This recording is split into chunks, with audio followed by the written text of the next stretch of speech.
Do you want to go first, Carlos? Sure. Hi, everyone. I'm Carlos. So, a little bit about me. I graduated from Sierra Vista over 2 years ago now in 2018. I am now studying data science and sustainability at UC Berkeley, and it's been a wild ride getting here. In case you haven't heard of it, the reason why Dania and I are here is because we are part of the Baldwin Park Scholar Network, which is a new, essentially, network program that we created specific for the entire city, right? We believe in like coming back to our community and spreading all of the information that we have learned through higher education. So, yeah, here because of STEM and also because of that. So I'll pass it over to Dania. Hi, everyone. My name is Dania Duran. I also graduated from Service to High School like 3 years ago. I don't remember, something like that. We're old. I go to USC. I'm studying electrical engineering. Like Carlos, it's been a long journey kind of getting to where I am at now. I had previously studied computer science like Carlos. I did astronautical engineering and a bunch of other different engineering just because I was a little confused about where exactly I wanted to go in this journey. So yeah, I can definitely answer questions on like undeclared majors and stuff because you don't always know what you want to do, and I think that's part of college, right? Like trying to figure out some of the next steps to get to where you want to be. So yeah, this has been exciting. Carlos and I started BPSN a long time ago, and it's been great seeing this kind of like move forward the past 3 years, 2 years. Um, so yeah, it's been exciting. We'd love to answer any questions you guys have. Don't be afraid. We were in your shoes at one point too, so we definitely know the nervousness, the what is STEM, like what is all of this. So yeah, we'd be more than happy to answer any of your questions. Okay, so the first one's from Vivian. So when did you get into STEM? So for me, funny story, I actually knew I wanted to be in STEM ever since I was like 8 years old. Um, and it's funny because I got my first iPod and I just thought it was really cool. And I was like, okay, so let me learn about computer science, let me learn about electrical engineering. And I kind of stuck with that throughout like growing up and then in high school.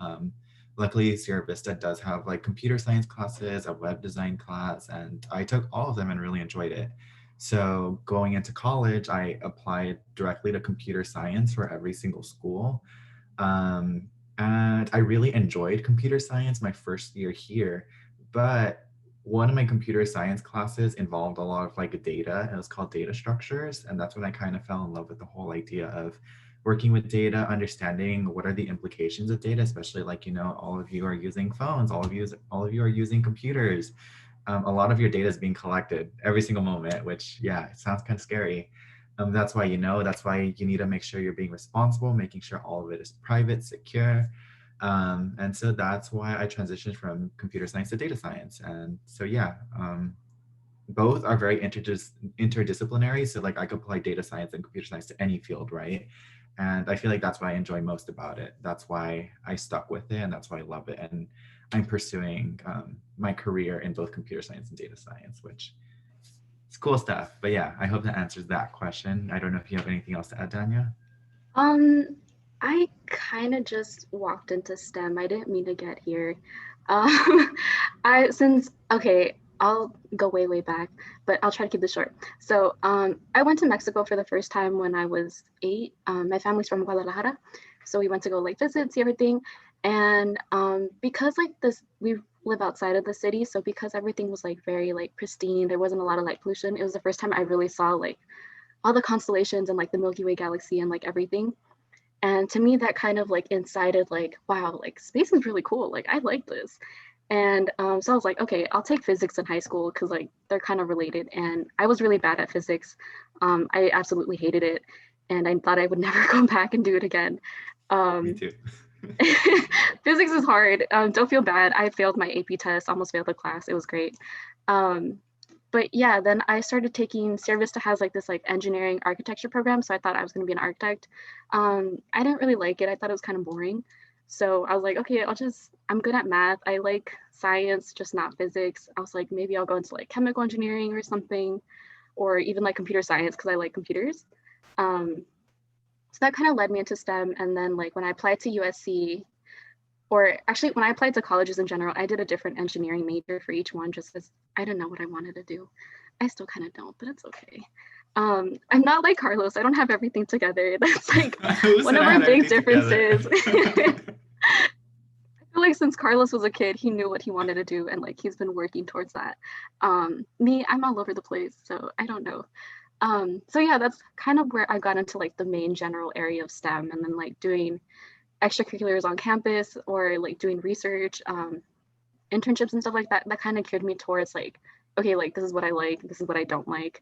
So I think if you're lost, just try things out and see what happens. For me, I realized I like satellite engineering just because again, I like the stars. I'm still really bad at physics, which is probably not a good thing, but it is what it is, and we're getting there.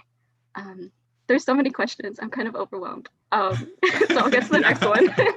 So, what kind of experiences did you have that helped you choose your major? What major you wanted to go into? So for me, like I said, I like space. I was really bad at like physics and stuff. And even though like I was really bad at it, I was like, okay, like I'll just try really hard and see what happens. And um, it kind of worked out. I think I'm at USC now, so I think I did something right, or maybe I didn't. I just got lucky. I don't know. Um, so yeah, I definitely think like experiences is like a really big word. It's kind of hard to know like what exactly that means. Sometimes you have like your class experiences, your extracurriculars, and I did internships over the summer and stuff, so I can kind of talk about that too. But I think for me specifically, like realizing that I was really bad at like physics and like science in general, but I was really good at like problem solving and like making stuff work. I think that made me realize like specifically like I want to go into engineering. I don't want to be a physicist because I'm really bad at it. Um, so yeah, that kind of helped.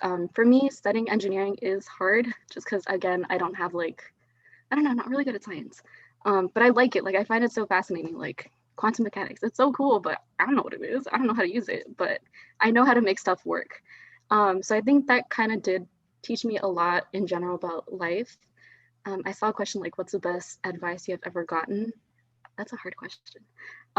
But I think like in general, like studying for engineering is hard, STEM is hard, but it's about the mindset that you going into it. Like it can be really difficult, especially like coming from a low income high school. Like our physics preparation was nothing compared to like what some of my other classmates had like learned.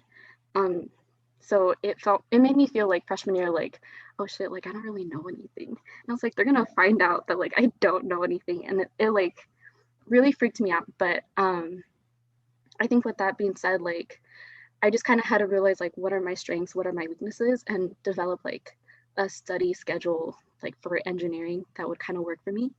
And for me, that's working like in a group setting, working with my professors, working together with someone that'll like help me problem solve. And yeah, I think engineering is hard, but I think it's again the mindset that you go like, okay, like I want to do this. So I just kind of have to learn like all of these things to kind of get to that point. It really helps you like become a really good engineer. Yeah. Yeah, I do agree with a lot of those points. I think especially I think a lot of it has to do with the mindset, right? Because like as Danya mentioned, like, I feel like one of the main reasons why we even like became close is because we confided in each other about how much we struggled our first years at college. Because especially coming from our community, you are in no way prepared for anything in STEM. Like I legitimately failed every single exam my freshman year for both my computer science class and also my electrical engineering class. I was failing every exam, but because of the homework, I barely passed each class. And I feel like a lot of it has to do with the mindset, right? Like a part of me would just get so sad, like why, like as a straight A student in high school, like why am I not doing well anymore? And I feel like those like comparisons of like think comparing yourself to high school, comparing yourself to college, is that like college is a whole different field. You're learning totally different things. You're learning in different styles, right? Especially if you go to like huge institutions like Berkeley or USC. These are huge schools where like you have classes of over 1,000 students, and you could feel lost sometimes, right? um yeah, I think when it comes to that, studying is very difficult because sometimes it may feel like you studied your heart out and you still failed, right? And that only makes you feel worse.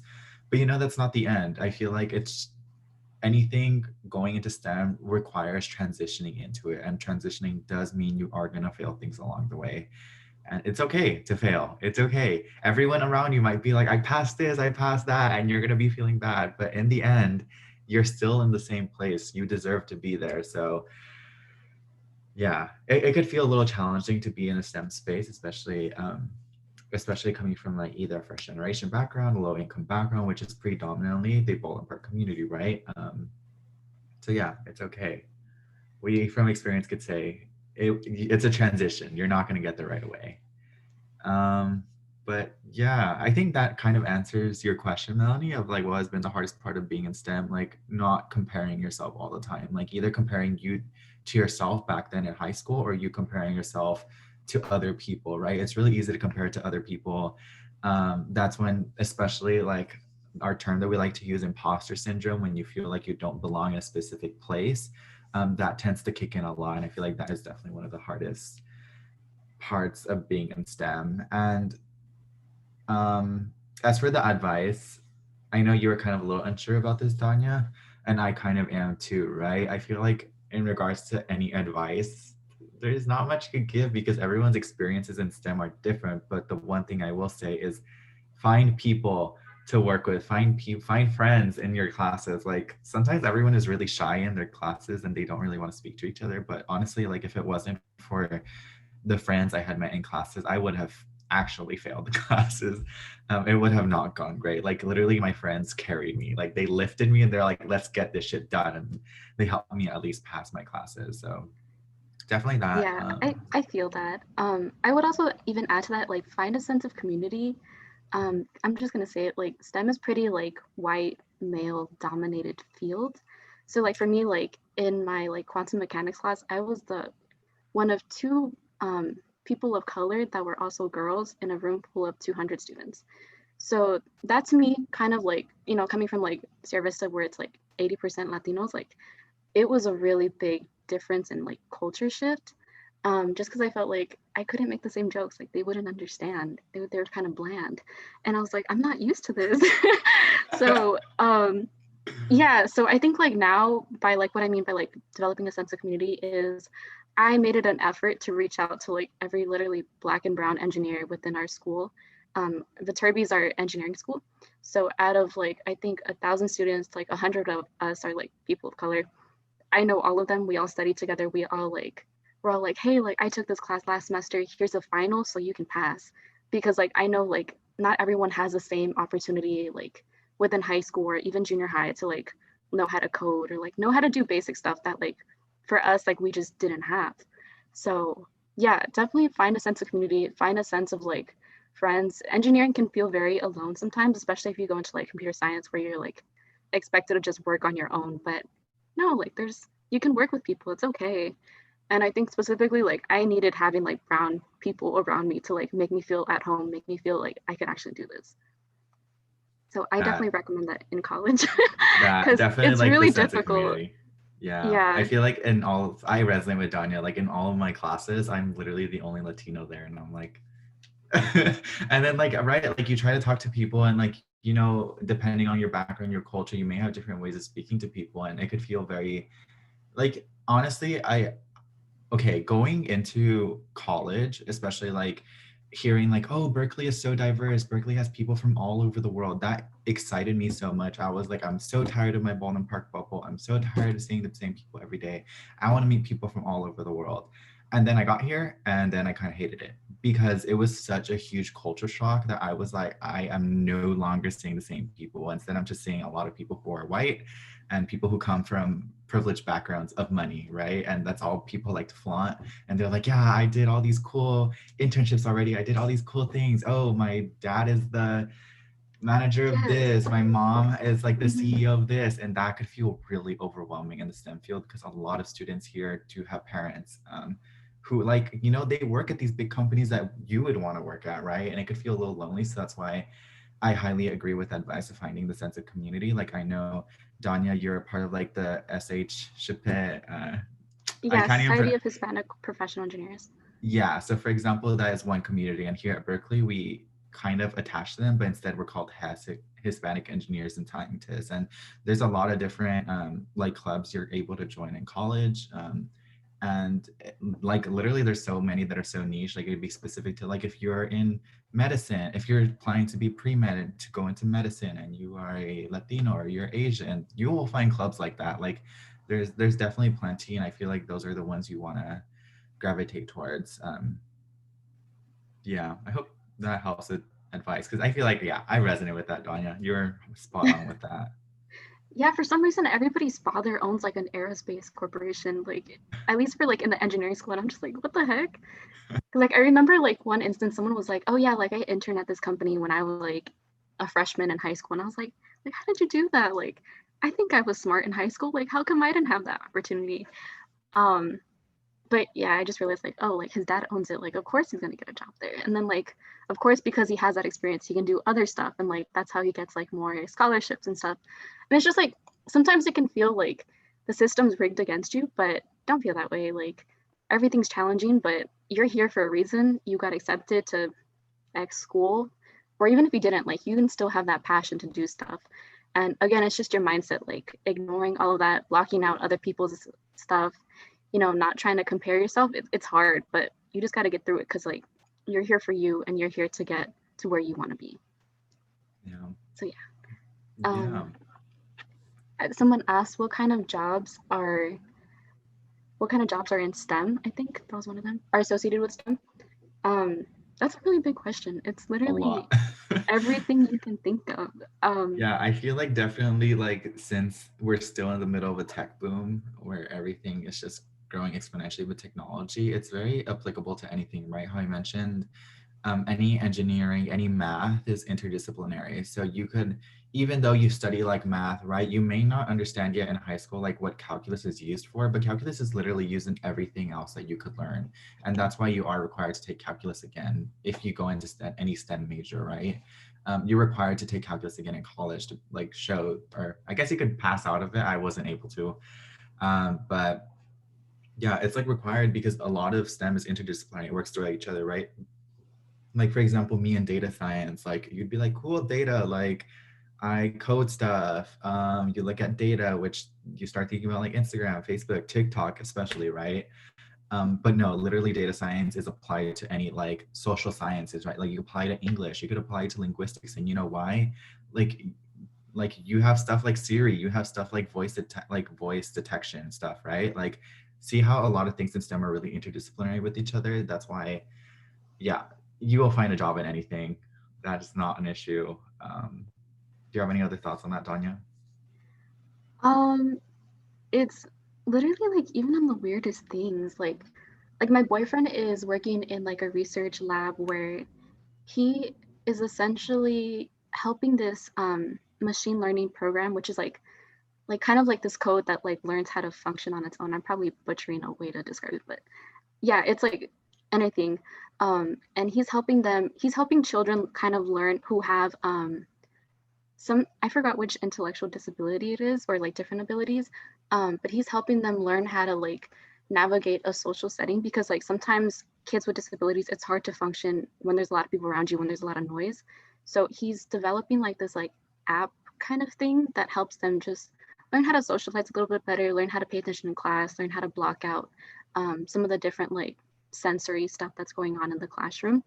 So like it's in random things, like everything from your computer to your phone to like my friends working in like agriculture stuff. They're using like their chemical engineering background to like do stuff with farming. I don't know. Um, so it's in everything. It's just STEM is really cool. Like it's literally everything that's science, technology, engineering related. Um, People say like certain majors within STEM, like oh, they're not. There's not a lot of jobs for this, but no, like literally, like there's a lot of jobs for everyone. You can go literally everything from like social justice issues to like I don't know what you eat every day. It's in everything. So there's a lot to do, and it's just I think it's a really cool field. Yeah, I agree with that. So then, um, I guess in saying like what are the best majors for entering the STEM field, I can't answer that. Like literally anything you choose to do would be nice. I'm not sure what is implied through that question. Um, I think if you mean like which one you're gonna get the most money from, I would say it's probably either computer science or something relating to like mechanical or electrical engineering. Just because like mechanical engineering, you build stuff, so you can build robots, you can build like the Mars stuff, like they're building like these little houses like for people, for astronauts to live in. And it's like I think a field that's very broad but can be applied to everything. I think that's where you're going to get the most money. Like electrical engineers, you can build computers, you can build, again, robotics, you can do like different stuff. Like I'm working in a lab where we're creating these really tiny sensors to detect cancer. And that's really important because like it's going to help people like have less cancer in their life because it's easier to test. So I would say like if you're talking about like which one's going to give you the most money, I think computer science and mechanical and electrical engineering, just because like they're applied to literally everything. Like everything is like has an app nowadays, so that's where computer science would come in, or even like data science, like Carlos. So I think Yeah. if that's what you mean by best major, like yeah, you'll probably get the most money from those. Unfortunately, some of the Yeah. other majors they get paid less, but like, I mean, we're talking like over 60K a year. So In general, it's still pretty high for any major you choose. It's relatively high pay. yeah, Um, yeah, so that what types of STEM classes were offered in your high school? I think we kind of touched on that. Like, again, I don't know what Baldwin Park offers, but in terms of Sierra Vista, in terms of like tech, we had AP Computer Science, A Principles, HTML and CSS Web Design. I know Dania mentioned like a architecture and something certificate, engineering. There's also like your basic freshman introduction tech class, which I believe the entire school district has, and that's about it. Right, like in general our school district does not have that many programs in regards to like STEM, or if you're thinking about more of like the technology aspect, right, there's not that much, and it's not going to change anytime soon because of the funding. It's really expensive to fund. I know to hire teachers with the expertise in STEM, it's really expensive. So I hope that more money is brought into our school district, but we hope we hope that we're able to mitigate some of that, by at least coming in to answer some questions and help you figure out, what are some things you'd want to pursue in STEM. Because given that it's such a bit like, typically like you would separate STEM and social sciences, but there is times when there's the need for the overlap, right? You do need, um, I like to clarify that on, right? Like you cannot separate STEM from social sciences. Let me make that really clear, because then that's when you start negating people's like lived experiences, their lives. Like you cannot go into like engineering and building houses, architecture, like without understanding context of like history, understanding context of ethnic studies, right? Because if not, you're going to be hurting communities along the way. So again, let's make it clear, STEM does require its fair share of social sciences, and so does social sciences, right? Both of them should be working together, which I think was kind of one of the questions I think I saw like scrolling down. Um, but the next really important question that I do see is, how have you guys have you guys felt with comparing yourself to others? How do you detach yourself from that comparing yourself to others? So great question. I will say that here, so the reason why I came to Berkeley is because, right, I had heard all the time Berkeley is really great for computer science. It's one of the top schools. You should go there. So even like one of my teachers from high school convinced me to choose to go to Berkeley. And so I came here assuming I am going to excel. I am going to do amazing here. I am going to learn so much. And then clearly I started failing everything right away from the beginning. And that made me compare me to other people, right? Like a lot of my friends here, like they're from Silicon Valley, they've coded their entire lives. Some people like have had internships at Google, Apple, like before even coming to before even coming to college, right? Like that is the dream, that is what I want. And so it's really easy for me to compare myself. But in terms of like detaching yourself, right, it's inevitable, right? You're not going to detach yourself in the end, and that's the honest truth. But like Danya mentioned, right, you just have to focus on yourself. Like you are there for a reason. You were like, not only were you selected to go there, not only were you accepted to go there, but also you chose to go there, right? You had your reasons.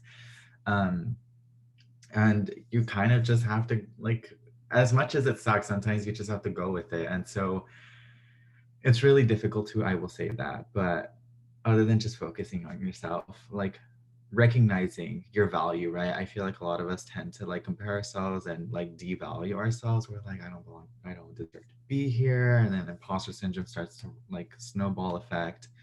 um, but it's just a constant reminder, especially having the sense of community, because when you have your community, you'll make sure to remind each other of why you deserve to be there and why you're doing what you're doing. So yeah, sense of community definitely helps with that. I Mm, think just adding on a little bit onto that, like I kind of mentioned, like STEM is kind of very white, upper middle class, kind of thing. And like I remember this one boy kind of like mentioned that like I had only gotten into USC because I am, first generation, I'm Latina, I'm low income, I all the diversity boxes. And he kind of said like, oh, like you're only here because like you hit that and like, that's why you're here. And so for a while I kind of felt like, yeah, like I am the only Latina, like maybe there's a reason like I'm doing so bad is because like it has to do with, this kind of thing. And like I wasn't actually meant to be here. I'm just here to like be on like the brochure, like, oh, USC has diversity, and then like it's me. Um, so it can be kind of hard to feel that way sometimes. And one of the, I guess like it's kind of a shitty piece of advice, but like I resonate with it, is that okay, let's say for example you did get here just based on like diversity checkpoints. So what? You're here now. If you cheated the system, keep cheating it, keep using it to your advantage. So I kind of like took that mentality as like, yeah, maybe I won't get this internship, or like maybe I won't like do as well as other people, but like I'm here, I'm gonna take advantage, I'm gonna milk every opportunity that I get. And just at some point you just kind of have to say fuck it, like I'm here, I'm here, bitches, like what else do you want? yeah, I think Like especially the milking part of it, like getting as much out of it as you can. Sometimes that does mean like you got to reach out to some people, right? And just get everything you can, because of course, coming from Baldwin Park, everything literally is working against us. So if any way you are able to get into the system and fuck it over, sorry for the language, but you do it, just do right? it. Like Yeah. that's one of the things that you got to do in STEM. It's kind of a little rough, but it's fun. It's a fun time. I will say that. I really enjoy it. I never regret it. Oh um, yeah, same. Like I'm so happy I get all these opportunities. Like if I did get here just because like I am like a woman in engineering and like blah blah blah, I'm here now. I'm gonna do it. If anyone tries to stop me, like we're gonna go ham, throw some fists. Like no, I'm here. Um, I think there was another question like, do you participate in any extracurriculars related to your majors? I can answer that question because I do that a lot. Like I said, I really like space, and I feel like okay, like yeah, academics are really important, like and you should focus on school, but I think one of the more important things about colleges is really like the experiences. So I kind of took advantage of that. There's a lot of um like a rocket propulsion lab on campus where they're actually like building like legitimate rockets, and I got involved with that my freshman year. I realized like I didn't really like it. So I was like, okay, like I think I like satellites, and like because of like all these experiences, like I started realizing like, okay, I don't like this, but I do like this. And that kind of helps like to again just like determine like, oh yeah, like this is like the major that I want to go into, and this is kind of where I see myself going into the future. So I would definitely recommend like in college, no matter what you do, is probably to get involved first in like student organizations that you feel are kind of like correlate with your passion. And if you can't find any of those, make a club. There's probably a bunch of people that are interested in like the same things that you are. And if you still feel like maybe like student organizations aren't for you, I would definitely say get involved in research. It sounds really boring, and sometimes it is, but sometimes you get like the freedom to literally do whatever you want. Like in my lab, like I'm doing this like nanosensor stuff, which is like really cool because like I'm kind of doing graduate level research, and because of the research that I'm doing, it like revolves a lot. It involves a lot of like really advanced like physics, and that kind of helps actually to prepare me for some of my upper division classes because I'm like, oh, like we did this in the lab, like this is what you do, use this equation here, and you kind of like get involved in that way. um, so I think it's really important to study for your classes, and you'll probably learn a lot of cool things, but actually applying them I feel like has just as equal importance. Yeah, I think um, the applying it, but more of like like I know one of the questions here was like, how do you really like get what classes should you really take to like learn more about STEM, right? I feel like it's not really taking classes, it's more of those experiences that Danya is mentioning, especially joining those extracurricular clubs, right? Like there's so many and a lot of them could be niche. Like here and like for example, we have clubs on drones, we have clubs on iOS, iPhone development, we have clubs in web development, we have clubs in like and engineering like boats. Like there are so many clubs out there, and of course if there's no club for you, like you are more than welcome to make one, just as Danya mentioned, and you will find people who want to join. And I feel like having those clubs, like the ability to join clubs, is really cool because then you get to learn more about what you like and what you don't like. Because in classes, you know, it's not that flexible. Like if you're going to enroll in a class, you're either stuck with the class for the quarter or for the semester, right? And if you don't like it, then you're going to be stuck with it until the end, right? Until you finish it. So I think that's why clubs are really valuable. Any extracurriculars are really valuable because then you're able to have more flexibility with what you're learning and the people that you're working with. Because definitely it's not just what you're learning, but also the people you're working with, right? All of these jobs, any jobs you have in the future, you're going to end up working with people. And if you feel that you don't like the people in the current field you're interested in, that's okay. There's other opportunities, right? I feel like that was a lot of my experiences. My freshman year here in college, I applied to like four clubs, and actually I got rejected from all four clubs, which made me so angry. I was like, I got here into the school and now clubs are rejecting me. That is the truth. Some clubs do require like acceptance because there are like a lot of people wanting to get into them. um, it made me so angry, right? Like one of them, for example, like sometimes when it feels like you get closed off in STEM, like one of them was just like, oh, we are a melting pot of diversity. And I look at their club website and there were no like Latinx or Black people in the club. And I'm like, where, so is this just like white people from all over the world? Like, where's your diversity? Um, so see, stuff like that, I could feel a little overwhelming of trying to go into STEM because that's the reality of like STEM in higher education. Like wherever you go, that will end up happening. But regardless, still the opportunity to like find different clubs. And in the end, I realized clubs are not really for me. But the other thing Danya mentioned was research. That I there was so many opportunities for in data science, and I applied to it all, and I got several opportunities. And having that flexibility, right? Like being able to work with like people working on their PhDs, right? People who are researching new topics like of existence in life, right? Like it's so exciting because like you have people who are researching like you know, especially like I guess for like Danya's lab, like those little microchips for like detecting cancer, right? Like things like that. Like people are doing research on really cool stuff, really cool innovations in STEM. And that's why like I am totally on board with that idea. I totally love it. That's what made me learn more about myself. That's what actually made me transition from computer science to data science. So again, classes, they are important, but I feel like those extracurricular opportunities that Danya mentioned a little more important, I will say. Just a um, little bit. yeah, just a little bit. I hope that explains a lot. Let me know, thumbs up, thumbs down if I made sense. Everyone, please. Because I feel like that's one of the things they should be understanding, right? Like going into college, higher education, like it's not just about the classes you take, but those experiences really do matter. Yeah, and I think there was a question about like internship opportunities. A lot of these extracurriculars kind of actually make you look better. I don't want to say better, but like they make you look better on a resume because like if you're applying to this job, like I don't know, working for Google, and you've never coded before in your life, but like you're learning how to code, I think they're more likely to choose someone that already has that experiences like within this club where all they do is like coding, because then they know like oh like they've actually done like real world problem solving. I'm more likely to hire them. So like for me, I have a really bad GPA, but I have a lot of like really cool extracurricular activities that I think really makes me stand out in my resume and a little bit more likely to be selected for a job. So that's Yeah. one of the cool things about extracurriculars. They actually help you and they make you feel more prepared for like the future to come.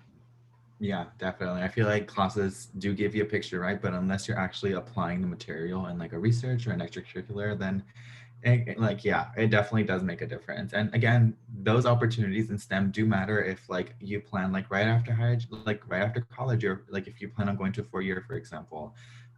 Like, do you want to go into grad school? So do you want to get your master's or even a PhD?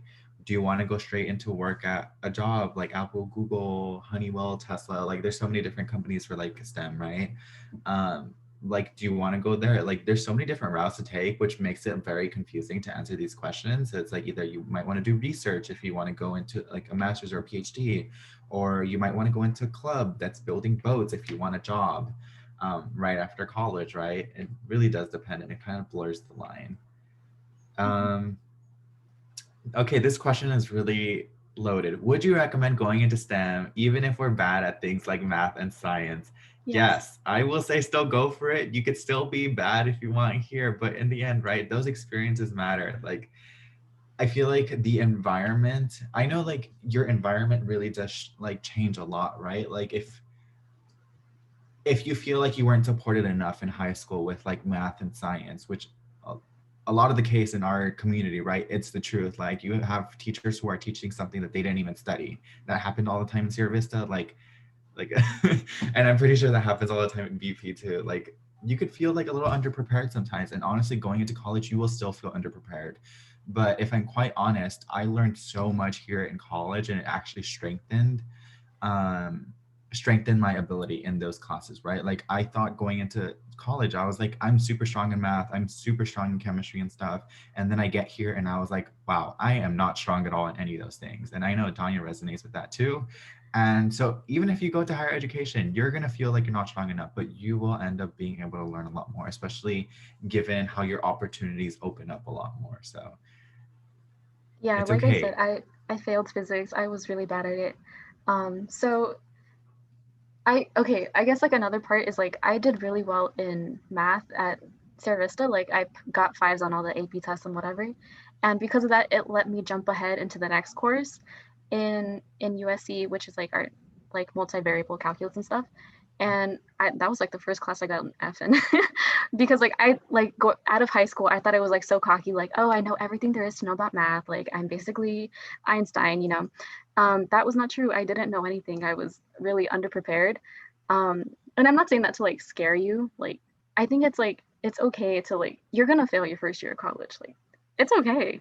I think just having the mentality of like seeing this less as like it's failure and more as like this is just another point that I need to like learn how to like study for, and like just another point of like okay, this is something that I need to like touch base on. I need to like develop a study group and like just see that as like a place of like orienting like a new stepping stool instead of like oh like I'm bad, I'm gonna fail college.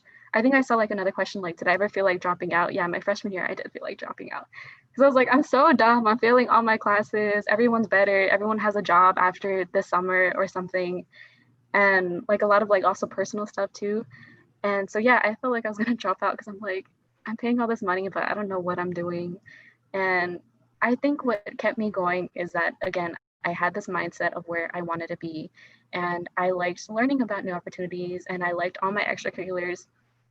So like even if I'm bad at like the theoretical stuff, like I'm good at like hands-on activities. Like I like working with like PCs, I like working with like hardware and stuff. I like being in the lab, I like doing stuff like that. So I'm like, I do have a future. Just I'm not good at it, but that means I just got to work a little bit harder.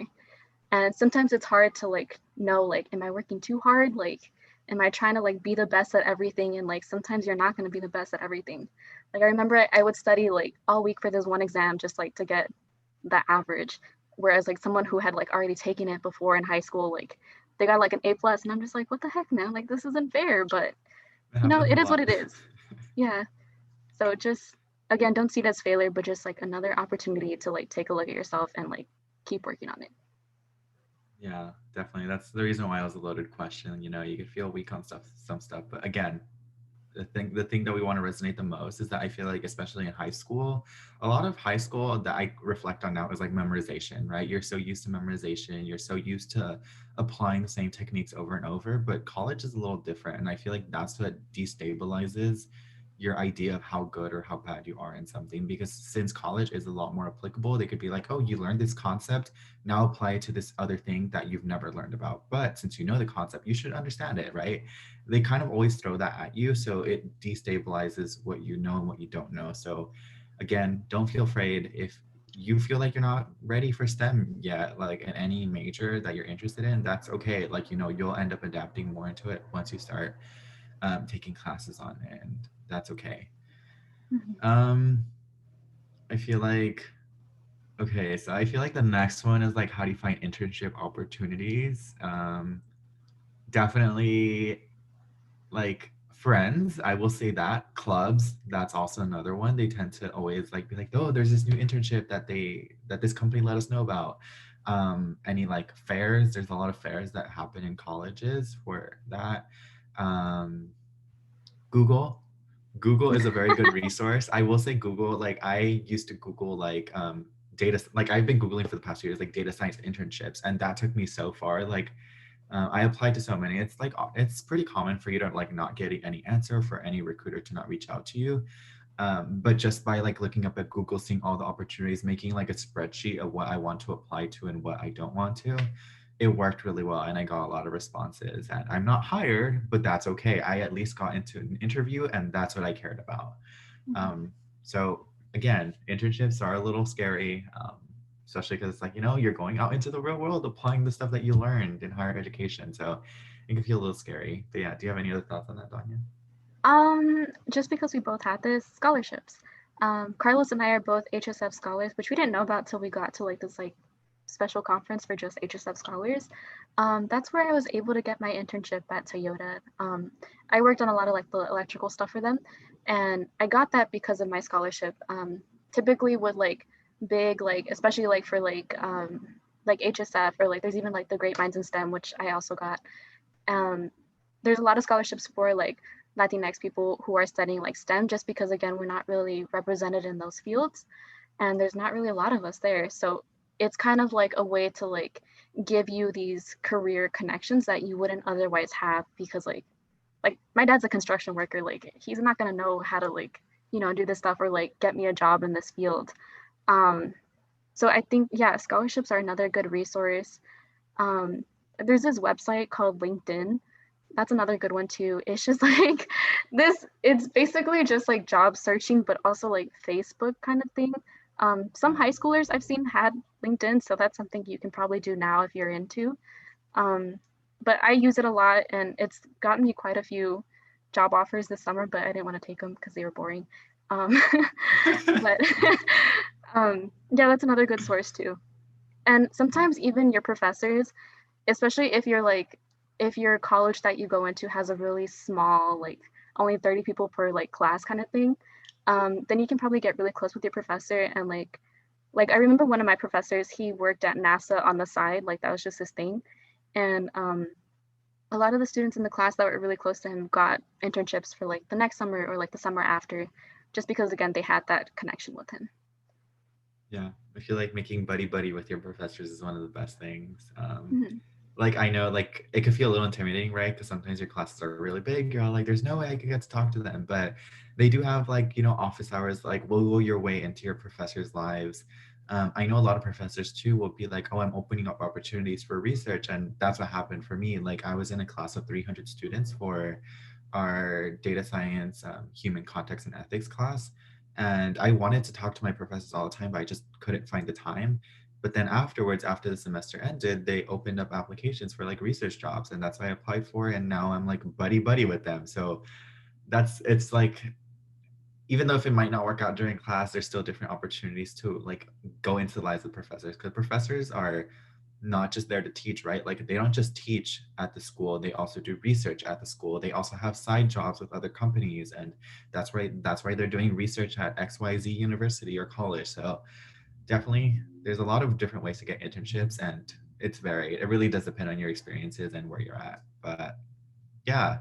Um, the next question, what is the biggest challenge in STEM field currently? I would like to say that that is the divide between STEM and social sciences. They should not be divided. A lot of people are like, screw social sciences, like why do we have to learn this stuff if I'm in STEM? The reason being is because you could be leaving a lot of historical context with whatever like you're trying to apply, right? Like as I explained earlier, if you're going into architecture, computer science and stuff, like, or even like what Danya mentioned, right? Like something along the lines of machine learning, which is basically like in like basically feeding a model. The idea is like feeding a model, which is like a mathematical model with a lot of data, and that model should be able to make predictions with new data. So a lot of it is like very prevalent with like if I have these characteristics of my body, like is there a sign that I have like this cancer or that, for example. That's a pretty common one, right? But if you don't have like the historical background or even like domain knowledge to comprehend what you're doing, then you're going to be making some really bad decisions and hurting people in the end. So again, I feel like that's what I hate. A lot of people like to divide themselves and be like, I don't want to learn any social sciences. No, it's required. You need it. You need to learn about the people you are working with. So if sorry, if you don't want to do that, then don't go into it because you're gonna hurt people. So I feel like that's the biggest challenge I see. Like, it's just a lot of people in STEM, like a lot of people are condescending. A lot of people like are closed off, and it can feel very common to experience those things where like you feel closed off, like the door is shut in front of you. But that's why I feel like sense of community is really important and starting to learn these things of like historical context. So yeah, that's what I will say to that. Yeah, I was just gonna say, well, one example again, that I think is like more applicable to what Carlos was saying, is that when they first started developing like self-driving cars, they would actually like in the simulations, of course, like they would actually run over people with darker skin tones because they couldn't detect them from like a shadow or like have a hard time seeing them at night. So I remember we learned about that in my computer science class. Like my professor was strongly like very like social justice oriented and stuff, and he tried to include a lot of that. But if we didn't have that context, he's like, a lot of the people who are coding this stuff are like white, and so they just the default is white in their eyes. But that's not the case. Everyone's like different colors, and we're all diverse and everything. So again, like just to what Carlos was saying, like that's a really important factor. I think for me, another challenging thing in STEM is that there's so many things to do, and like me as a person, I fall in love with everything, which is probably not a good thing, but that's probably why I switched majors like 5 times, just because it was kind of hard to see like I really like this, but like do I want to see myself like doing a career in this, or like do I want to see myself working in the future? And I also came in with the belief that like your major determines everything that you're ever going to do, and that's not the case. um it was kind of hard for me to learn that like you can just major in something but do something completely different in your life like in the future. Like for example, one of the PhD students that I work for, he majored in like, I think it was like mechanical engineering or something, but like he's doing something in like biology, and he's learning biology like for the first time with me as we're working on like our stuff for like our cancer devices. um so like you don't ever stop learning, and just because like you are in X major, that doesn't mean that you're going to be doing that for the rest of your life. So for me, it was really helpful to pick a very broad major, just because again I can do so many things within that. And even within that, like it's just, I guess like it was hard understanding that college is just helping you develop skills that you might need in the future. You might not need all of them, but they do kind of help you like develop like those mindsets and like learn really cool stuff that you could apply to whatever job you want to do in the future. But again, it doesn't like define what you're doing. Like another girl in one of my classes, she had done like 6 years of narrative studies, and then she realized she hated it, but then she went back to school for 1 year just to get her engineering degree. And that's like what she ended up doing. But like you can change at any point in time. Like your major does not like define what you're going to do. So yeah, that's one of the beauties of college is you have so many opportunities. It's hard picking them if you're like me and you fall in love with everything, but eventually like with enough experiences you kind of like can at least sort through a few.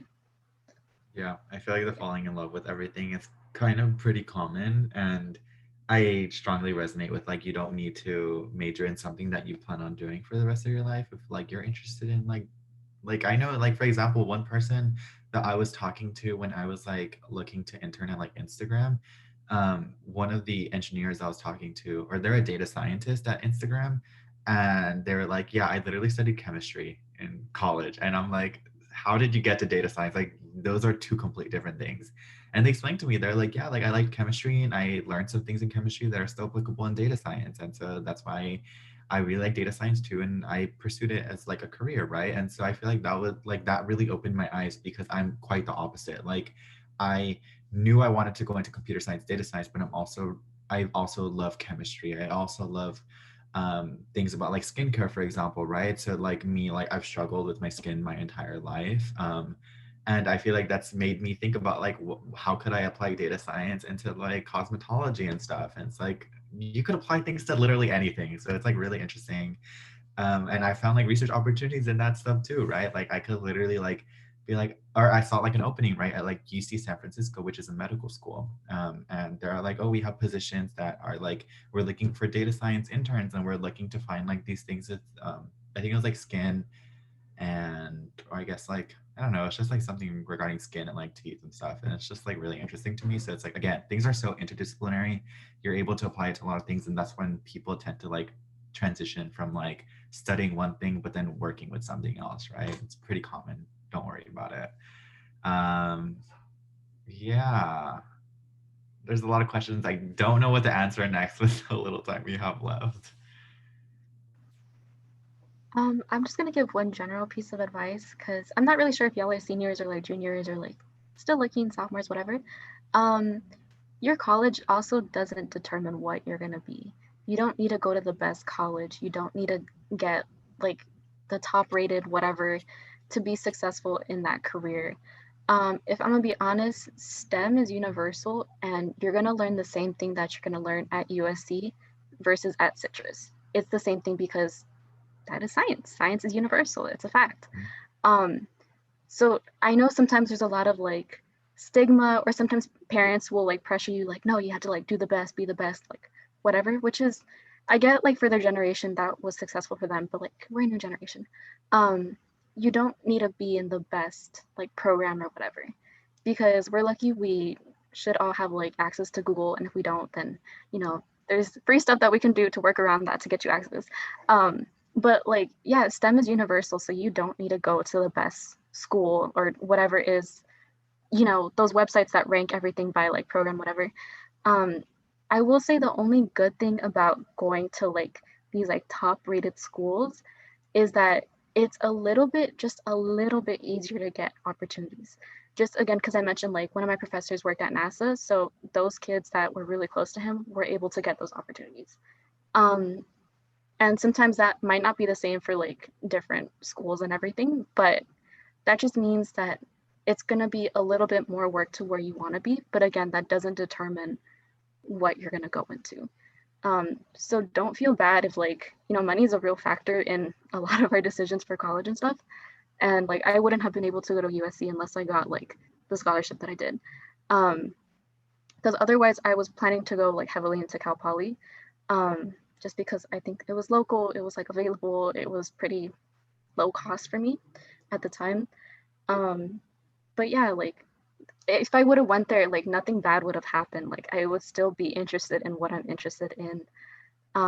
It just would have been a little bit harder to get some of the opportunities that I have, which I'm so grateful for. But like, it's totally fine. Like I know a bunch of people who go to like Cal Poly and they work at NASA and like they got better opportunities than me, and like that's okay. Like I'm not trying to compare, but like, you know, those opportunities can still happen for you in the future. You just got to work a little bit harder for them. But that's not a big deal. If you're motivated, you can do it.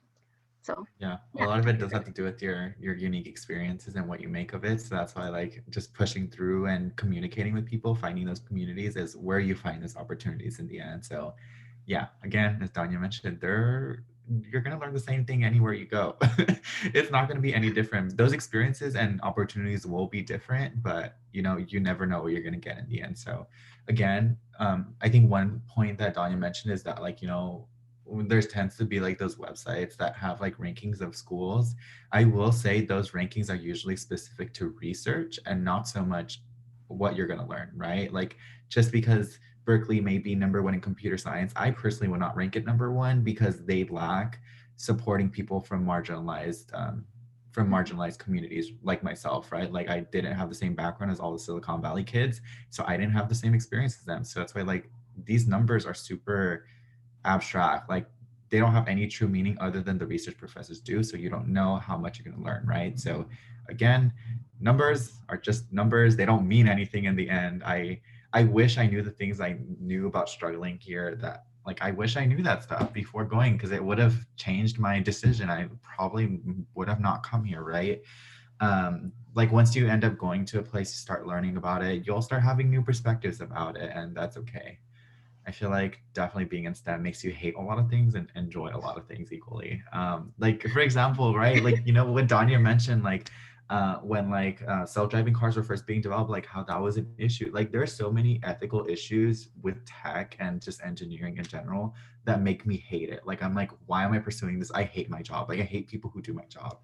But a lot of that hate basically just comes from people just like being so hard on about like STEM and not really caring about social science and not really caring about the context of the tools you're working with. So yeah, I do hope for all of you have taken an idea from that. Please do not separate STEM and social sciences so much. You do need both. They do work together. Um, yeah, there's like a minute left. I'm so sorry if we weren't able to get to all the questions, but I think we covered a lot of them. Is No there any worries, it's okay. Yeah, does anyone have any last minute questions? And Carlos and Dania, do you want to go ahead and drop your emails in the chat just in case if anyone's questions didn't get answered, you can answer them? Yeah, I just finished finals, so I'm more free. So I can, if anyone needs help with like grading their admission papers or anything, or have any questions about like electrical engineering or any of the other majors I try to pursue, I can answer those too. I am putting what Dania mentioned a LinkedIn so you can see what things I'm doing and you can ask me questions based off of that.